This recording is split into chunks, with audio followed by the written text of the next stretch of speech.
इन तमाम सरमाएकार जितने भी लोग हैं उनको मैं ये मैसेज देना चाहता हूँ।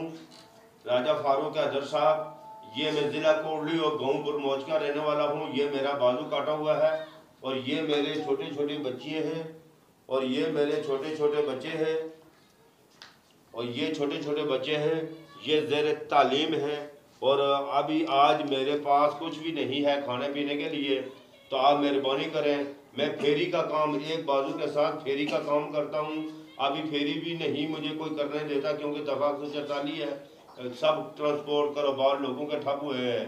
और लिहाजा मैं फारूक हैदर साहब आपको ये रिक्वेस्ट करता हूँ कि ये मेरी पोजीशन देखें और ये मेरा छोटा छोटा बाल बच्चा देखें और मुझे रिलीफ दें।